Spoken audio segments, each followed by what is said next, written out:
étaient satisfaits de ses ouailles et les ouailles de leur curé, d'autant que ce particulier était un enfant d'Olène. C'est passé un événement majeur, c'est l'oncle du curé qui a été tué par 2 frères bergers qui eux-mêmes furent tués quelques jours après. Et tous les habitants du village, sans témoin, avaient vu que pendant le meurtre, il était bien à la messe. Mais à Vizzavona, tous les Versini, parents à Aliec, où il y avait eu le décès, avaient vu de leurs yeux le curé Farabelli vêtu en berger, près du lieu du crime, son fusil à la main. Les autorités avaient là-dessus leur religion, la logique de la coutume fut seule retenue, le curé fut condamné par coutumance par le tribunal et l'évêque d'Ajaccio lui retira sa délégation pastorale. Néanmoins, il venait quand même faire la messe chaque dimanche, et les gendarmeries arrivaient toujours après la fin de la messe, une fois qu'il était caché. Jusqu'au jour où c'était le moment où on voulait la séparation de l'Église et de l'État, et ils ont utilisé ce cas à Olène pour dire « tous les curés sont des brigands, le curé d'Olène en est la preuve ». L'émotion fut grande en France, et là l'évêque a pris une décision qui était d'enlever le curé et d'en mettre l'abbé, un autre abbé à la place. Mais imaginez la situation quand cet abbé est venu, tous les volets étaient fermés. Il a voulu entrer dans l'église, on lui a fermé les documents de messe, etc. Donc au bout de quelques jours, il a dit « envoyez-moi à Cayenne, mais pas à Olène ». Et à la fin de la semaine, l'évêque d'Ajaccio a pris une décision importante. Tous les habitants iront à l'église de Petretto Biscasano, voilà, vous le savez mieux que moi, hein, à 20 km de là. La conversion fut rapide. Les Olénois rassemblés conseillent et conclurent qu'ils n'étaient plus catholiques. Nous nous faisons tous protestants. Et ils envoient une lettre aux églises protestantes de France en disant que la population de notre village, Olène en Corse, vient de décider son appartenance au protestantisme. Et donc, ils ont demandé un pasteur vigoureux, ils ont envoyé un pasteur bourru, agressif et cordial. Monsieur Jean-Daniel Réboul. Mais il n'était pas au courant de la situation vraiment, et en arrivant, le maire l'a pris à part, il lui a expliqué la situation. Le pasteur a dit, je reste quand même. Ah, là, il a gagné la confiance du village. Mais c'est que ce pasteur ne mâchait pas ses mots. À certains moments, dans un prêche, un sermon, il a parlé de Caïn et Abel, etc. Et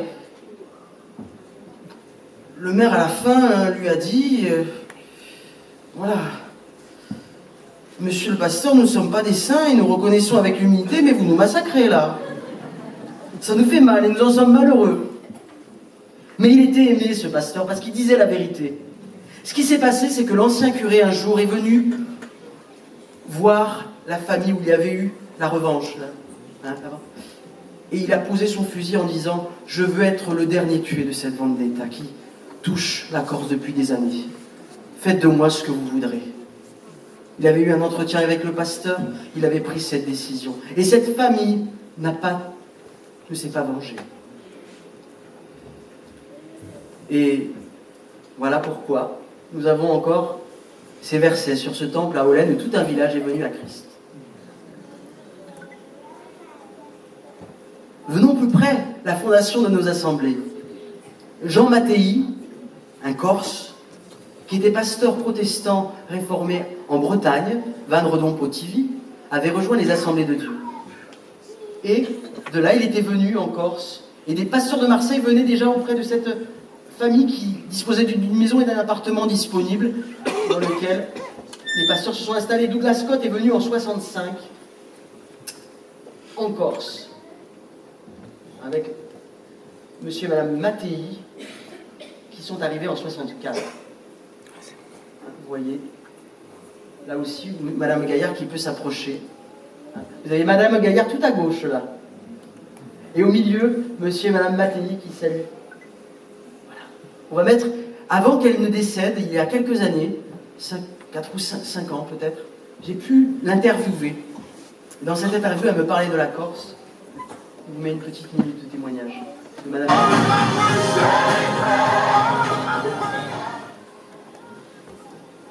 Et en Corse, vous avez collaboré à l'ouverture d'Ajaccio aussi? Oui, on était dans une maison et il y avait plusieurs personnes et le Saint-Esprit est venu. dans cet appartement. Et plusieurs ont été baptisés du Saint-Esprit? Oui, Et donc là, vous avez connu une visitation particulière du oui, Saint-Esprit? Oui. Il y a eu des moments comme ça forts? Oui, il y a des moments. Je me souviens qu'en Corse, on avait fait des visites avec le curé. Ah bon? Le curé, oui, on avait fait toutes les visites des fidèles avec le curé. Et pourquoi avait-il accepté? Ben, je ne sais plus. C'est-à-dire qu'avec Jean, on visitait, il avait parlé dans l'église. Dans l'église catholique? Dans l'église catholique. D'accord. Oui, c'est pas à Ajaccio, c'est dans une petite ville. Ah, je me souviens plus. Donc vous aviez de bons rapports avec certains curés? Ah oui, ils nous avaient accompagnés dans les visites. À un endroit, je me souviens, il y avait plusieurs personnes, nous avaient menacés on était très mal vus dans cet endroit. D'accord. En Corse. Donc il y avait des endroits où vous avez été vraiment aidé des curés. Et là, il y a eu d'autres, c'était plus difficile. Je n'ai aucun souvenir de tristesse ou de... Ah, peut-être il y a une chose. On s'était trouvé en Corse, je crois que c'était à la fête nationale, ou une fête, et qu'on n'en avait pas tenu compte. Et on a failli être écharpé parce qu'on avait fait, je crois, une réunion ce jour-là.